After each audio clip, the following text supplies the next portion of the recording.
Hello नमस्कार, का हाल बा? सब ठीक बानू?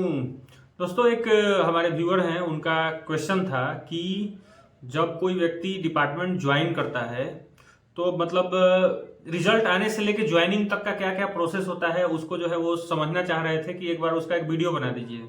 तो इस वीडियो में हम लोग डिस्कस करेंगे कि रिजल्ट आने से लेके ज्वाइनिंग तक का क्या प्रोसेस है। विस्तार से समझिएगा। इसके अलावा अगर और कुछ समझना हो तो आप कमेंट बॉक्स में बताइएगा, मैं कोशिश करूंगा कि उसका जवाब दे सकूं।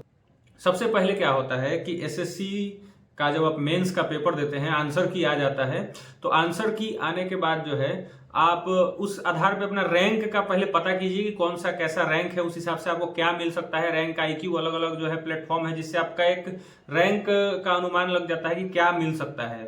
फिर उसका प्रेफरेंस फॉर्म आता है।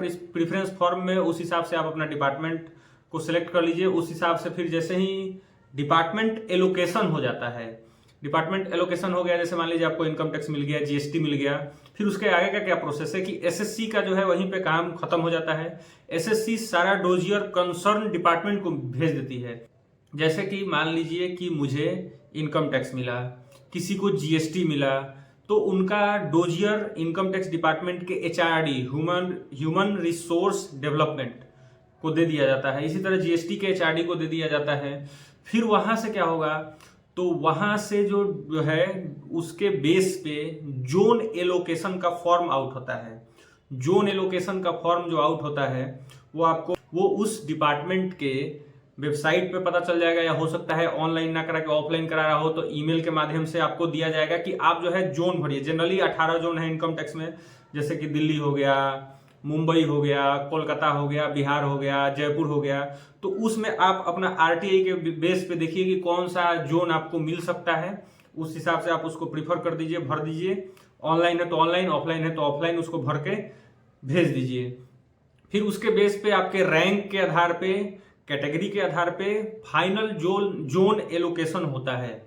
रैंक और कैटेगरी के बेस पे जब फाइनल जोन एलोकेशन हो जाएगा तो वो आपका जो डोजियर जो एसएससी से एचआरडी को गया था, फिर वो डोजियर को जो है उस जोन में भेज दिया जाएगा जिस जोन में आपका जोन एलोकेशन होगा। वहां से फिर आपको डीवी के लिए कॉल आएगा, डॉक्यूमेंट वेरिफिकेशन के लिए।